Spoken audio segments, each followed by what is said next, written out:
Behind me is the Jinsha River, the River of the Golden Sands, otherwise known as the Yangtse. This was first descended in 1986 by two teams.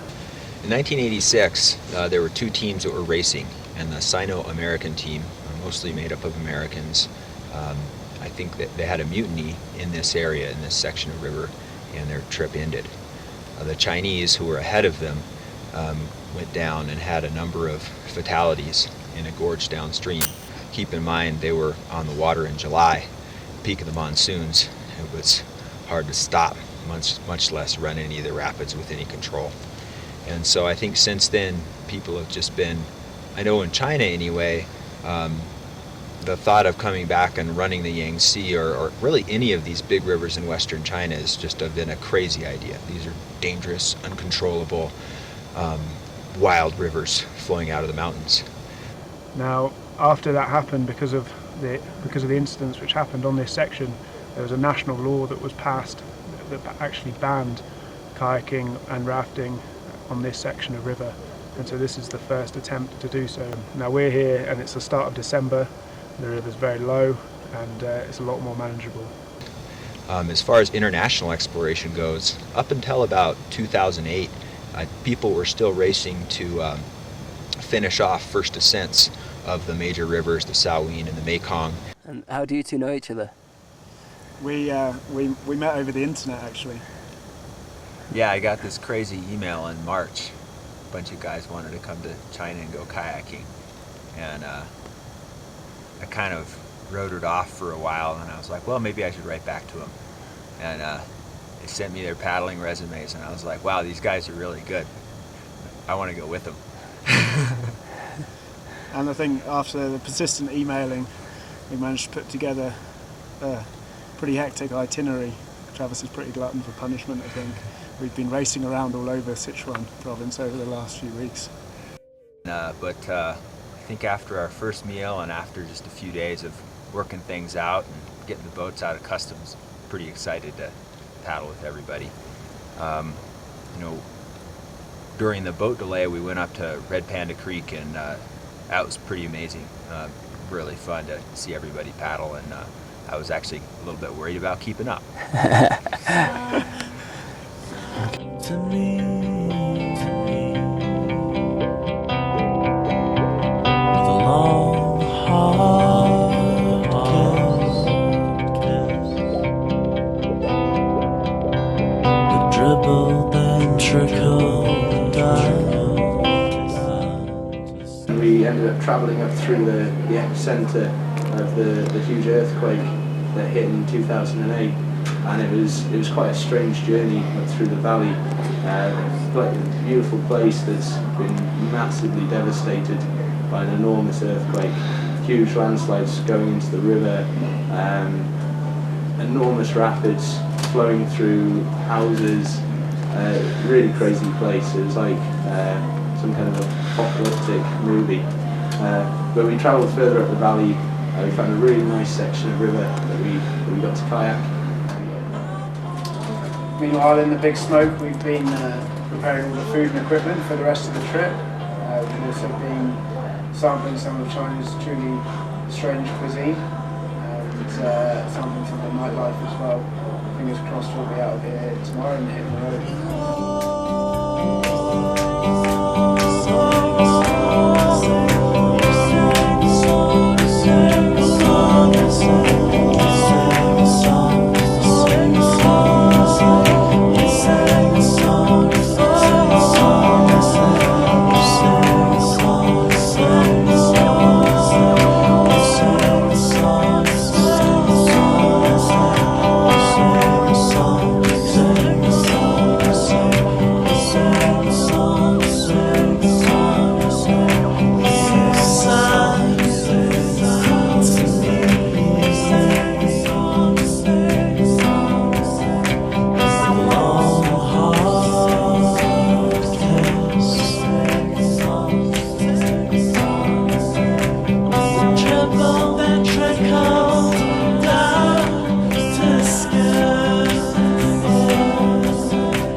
Litang is the largest tributary to the Yalong, and the Yalong, I think, is the largest tributary to the Yangtse. Okay. And the Litang actually, downstream where it takeout, it makes this tremendous bend where it starts out flowing near the source. Source from down to where takeout is more or less flowing south. Downstream where it takeout, it flows east, flows north into the Yalong, and the Yalong does this bend as well. All of these bends are kind of on par with the great bend that the Yangtze makes, and this is, so these bends together kind of are pretty revealing about kind of the history of uplift and drainage pattern formation on the this edge of the Tibetan Plateau.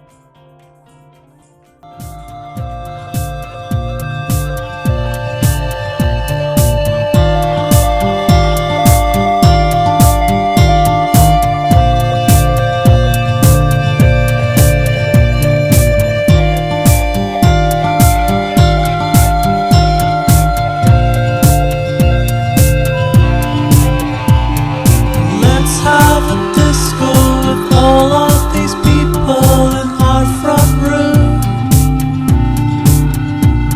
The winter's begun, I don't think that I'll go outside. It seems so much harder now.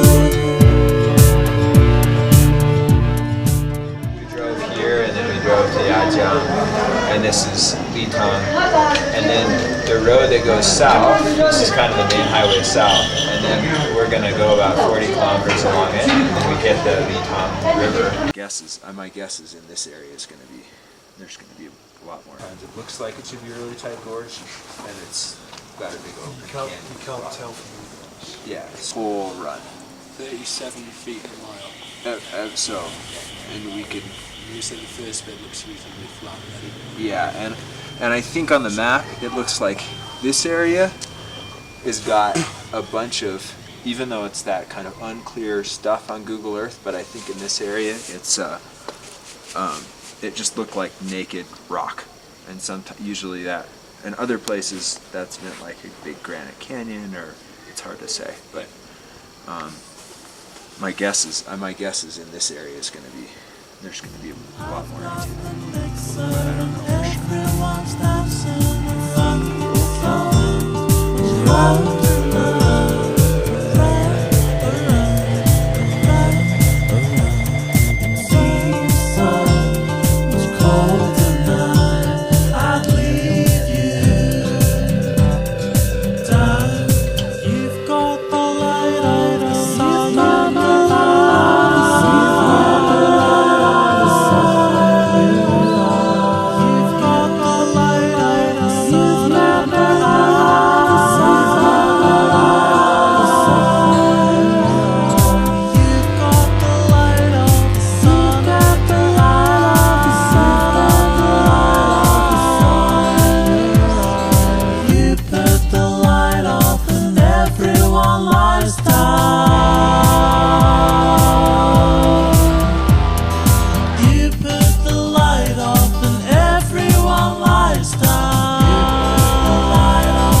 we've just come to this canyon, as you can see, pretty steep sides on both sides, and you'll be able to see in just a second, this is where the tunnel is and where the proposed dam is going to be.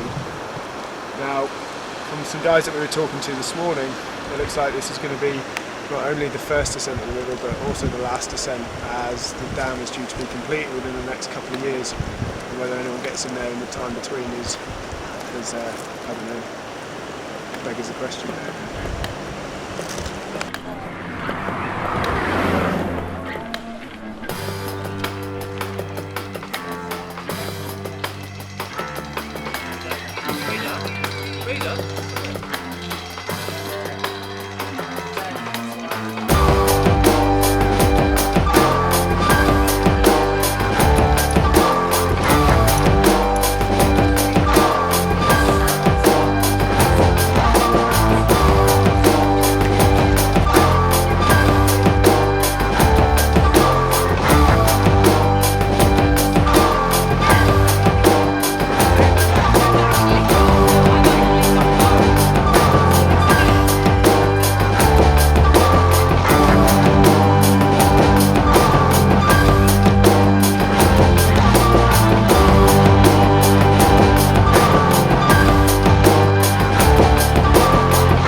Finishing of the lead time. Feels good. Yeah, we didn't really know when we were going to hit this dam, and we thought we were going to go. Yeah, it was a bit of a surprise. We thought we were going to be going on for a bit longer. Oh. So? Good 6 days. Tom, Rob. It wasn't even the fear. It was different. Finish. It was impending doom. Finishing of the lead time. Or are we going to carry on? I don't want to go through the dam tunnel. All in all, I think for the whole Litang, there's some, I think they're like close to 20 dams planned. So just a stair-step reservoirs all the way from where the Litang confluences with the Yalo, all the way up to where there's no more gradient, up to where its source area is. But it surprised me how fast they've gone ahead with the development, how many new roads they've built. First time we did the Yalong was in January of 2006. When we did that trip, it was freezing cold. We put in January 1st. There were icicles on people's beards and mustaches and helmets. And we had a really big group. It was a group that maybe wasn't the most ideal group for a river of this difficulty. It's big. I think the volume now is a little higher than it is in January. And so I just, you know, a lot of very big, uncontrollable water features.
Probably the biggest thing I've ever run large and blind.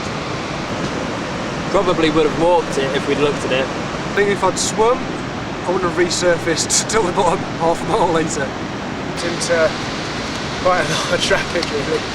It's a lot like commercial suicide on the Zambezi, except at the very end there's a huge pour over in the center of the river on top of everything else. Probably the biggest rapid I've ever run blind. I think we should have scouted it, really. Everyone, well, we got away lightly. It's probably one of the sickest rapids I've ever run, like scouted or not.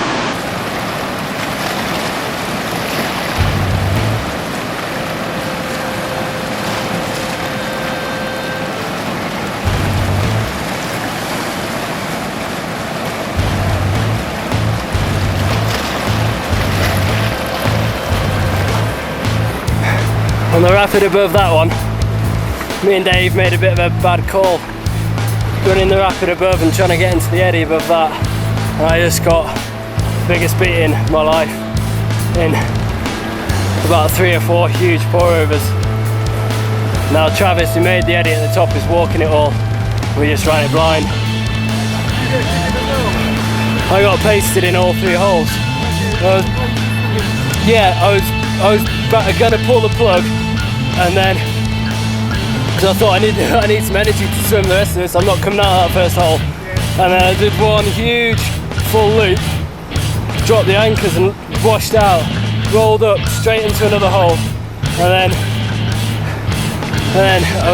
same thing again, rolled up straight into that pour over there, that bottom one. Let's have another view of that.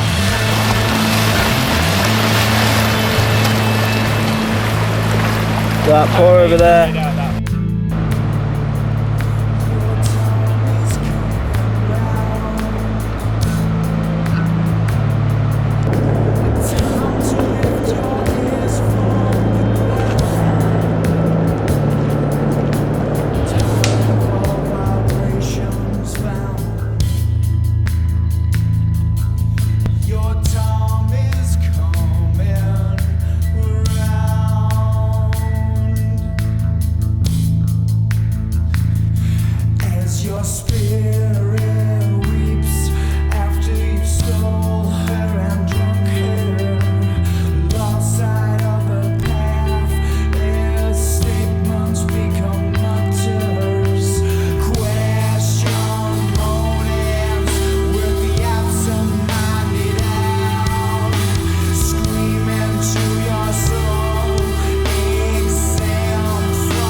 day. I am tired.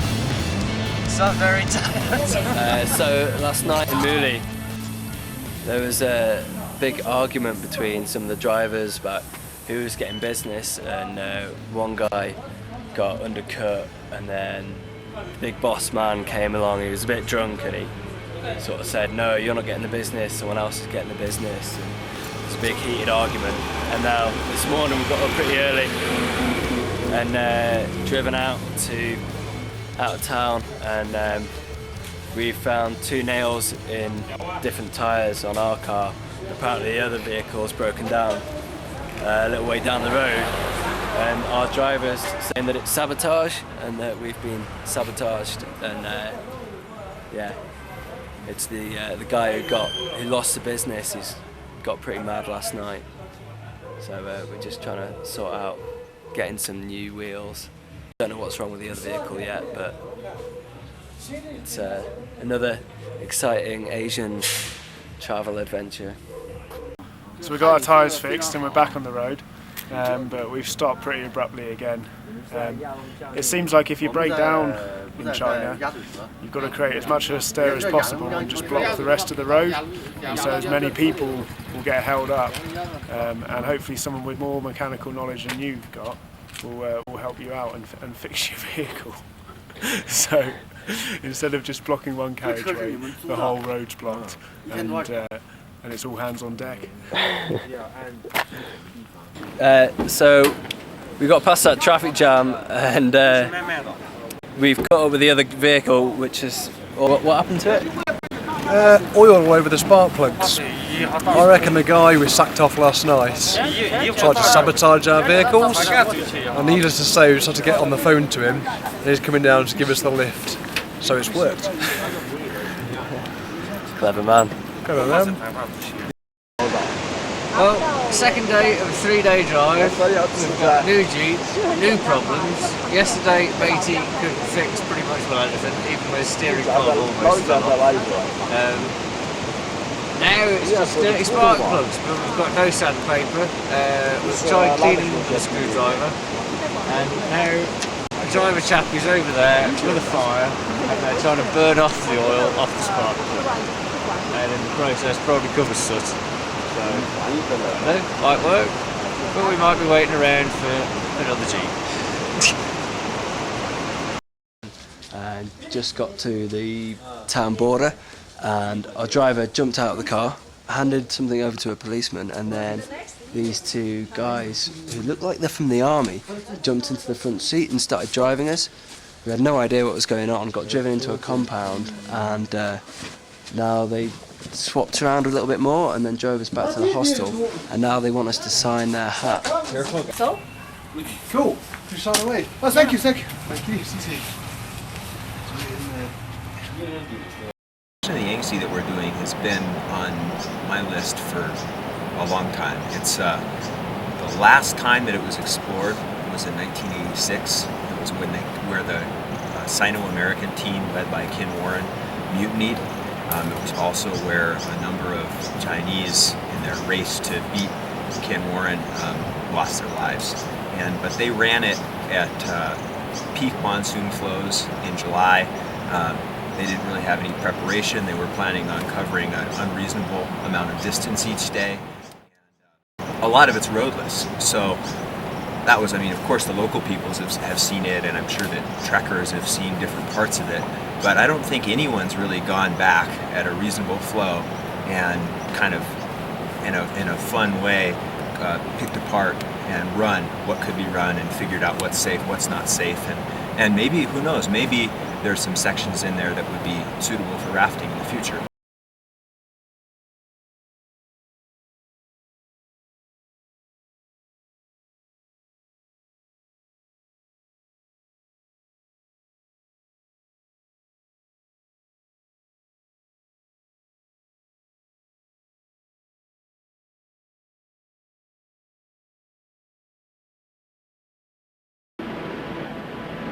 After 7 years of negotiations and planning with the Chinese, rafting company owner Ken Warren, a 59-year-old grandfather, along with his wife Jan, were given the sought-after permission to attempt this last great river exploration.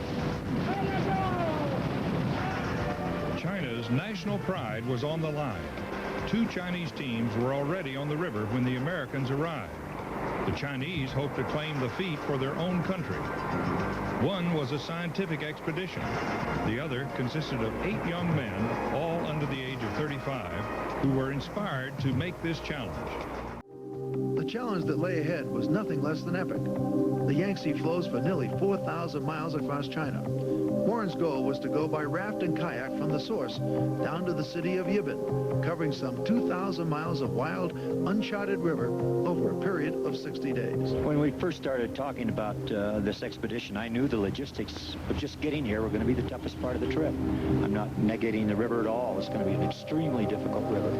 I think sections of it are going to prove to be the most difficult whitewater in the world. Back when we were putting the trip together, we knew we'd encounter big water, so we devised this plan, a buddy and I, of rigging the boats up in a diamond, which worked real effectively.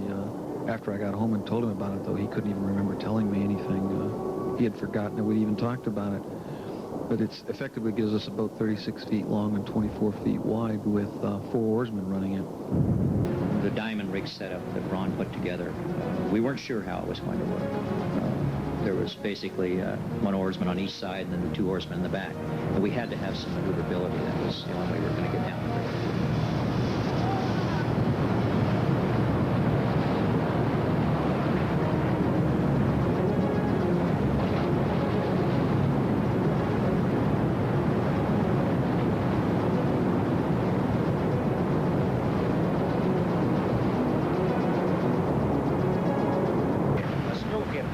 With a deep breath and a pledge to meet each other on the other side of the rapids, the team set off to meet their biggest challenge to date. Later, one of them said it was like getting on a train without any stops.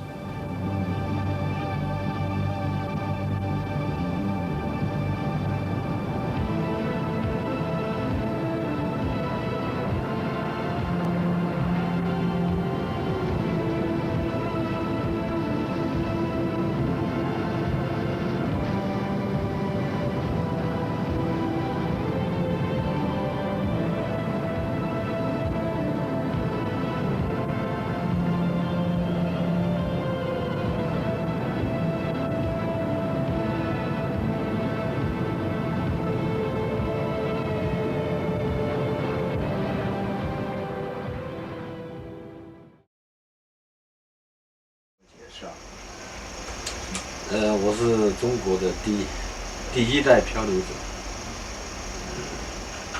后来也是一个职业科考探险家，就是我们的科学考察是用探险的手段，漂流是很重要的一个工具。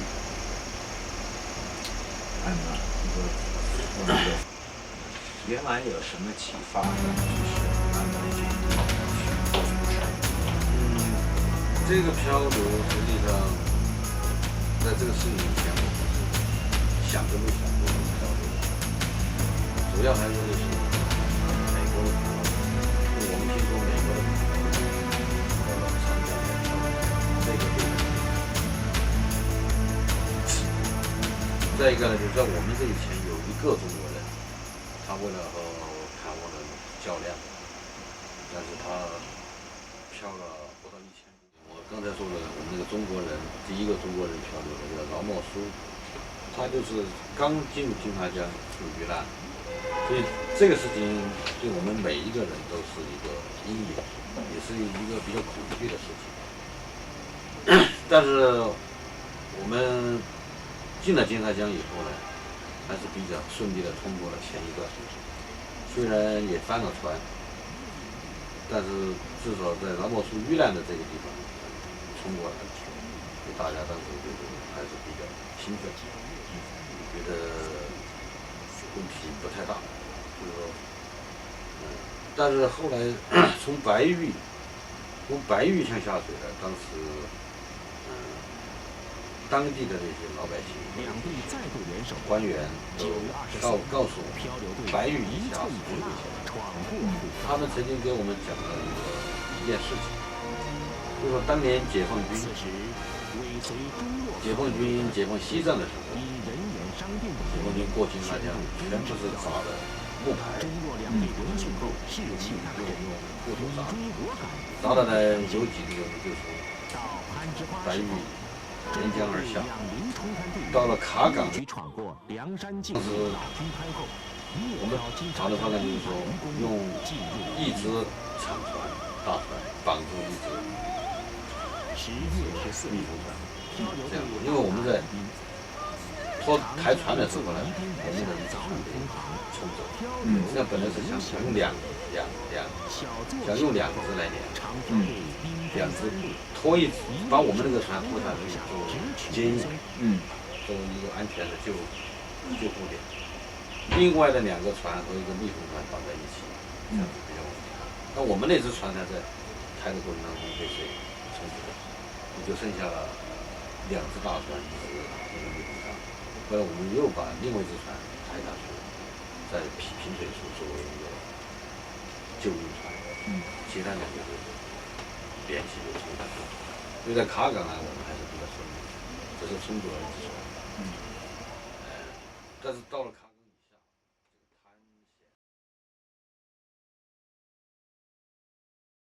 ，All right, so it's 12:15, midnight. We are somewhere in the middle of western China between Batang and Baiyu County. Our driver was very nice older man. Told us he could deliver us to this township that's a county that's probably more than 100 kilometers from here. And anyway, I guess he didn't know what he was getting himself into.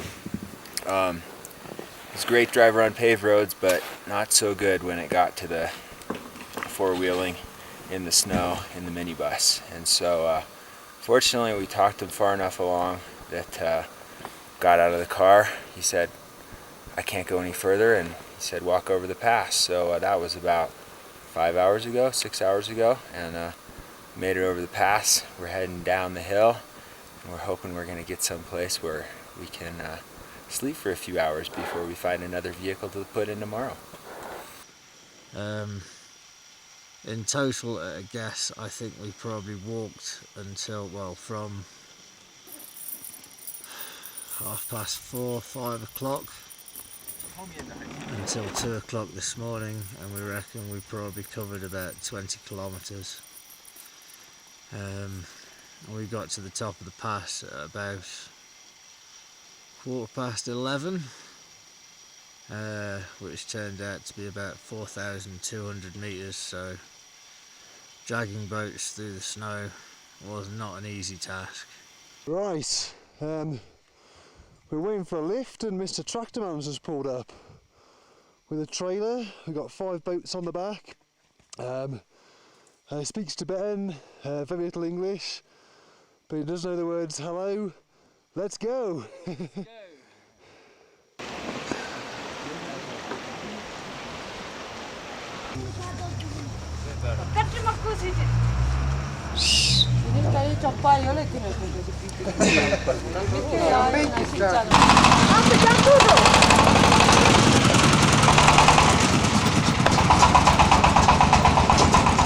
Here, over behind me on the far bank, the river right bank, is Tibet, and we're just about to put on the Jinsha or the Yangtze River.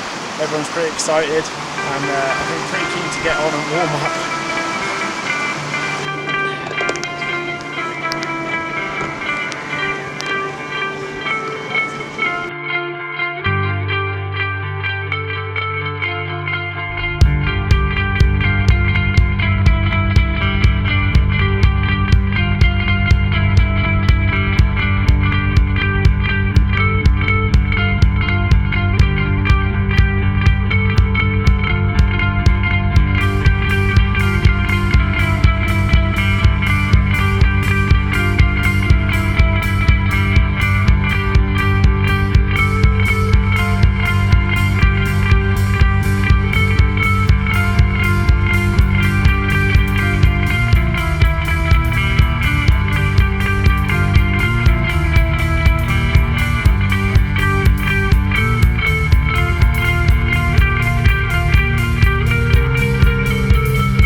day 5 on the Yangtse.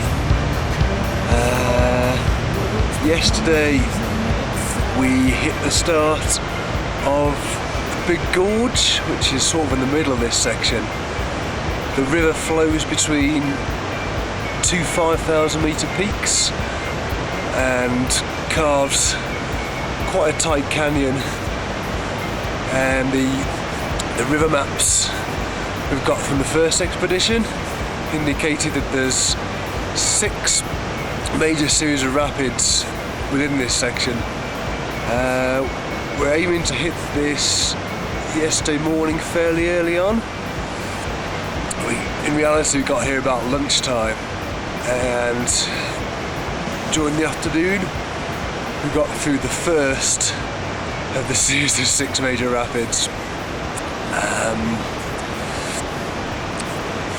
This is day 4 for me with the shits. Feeling pretty weak. What little food we're eating, I don't think it's giving me a great deal of nutrition. So yesterday I walked all of the major rapids.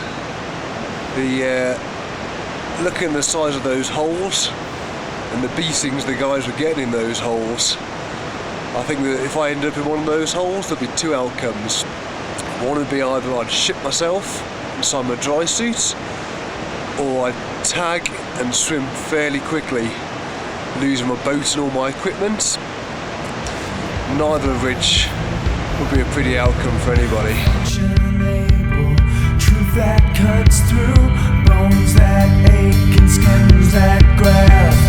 Can't keep up this pace won't last. Silenced by your inanimate cause. When the curtains fall, words become reason itself.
might see the light going over the water. You might see the light, my friend.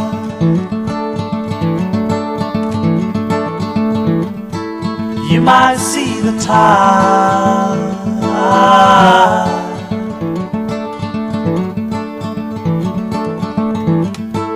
You might see the light, my friend.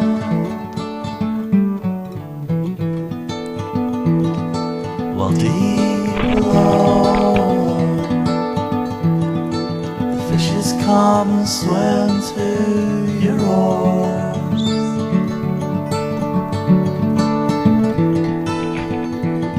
See the fishes swimming.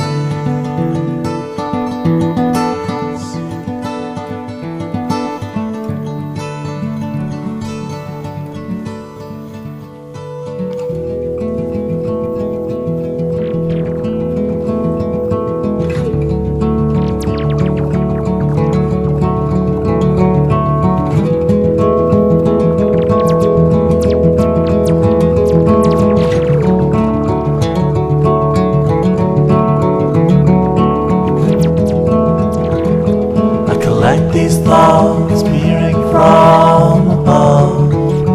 In my lighthouse I'm keeping the sun switched on.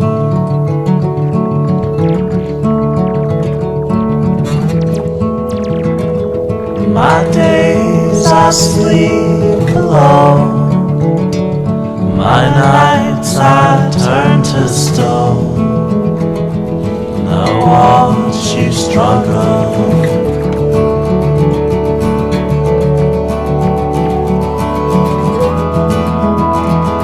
I watch you struggle.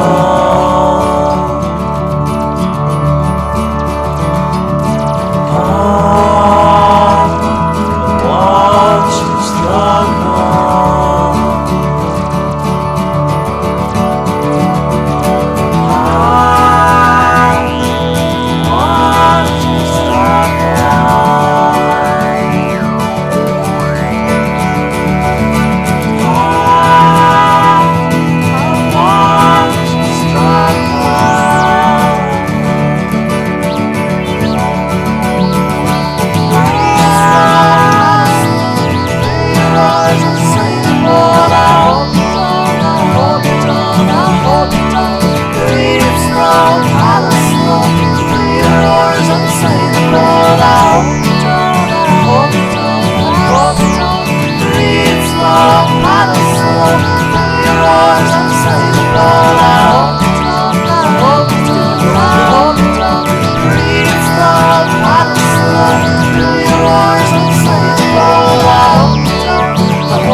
I'll have that one, please. Which way is out? Which way is out? Oh, God.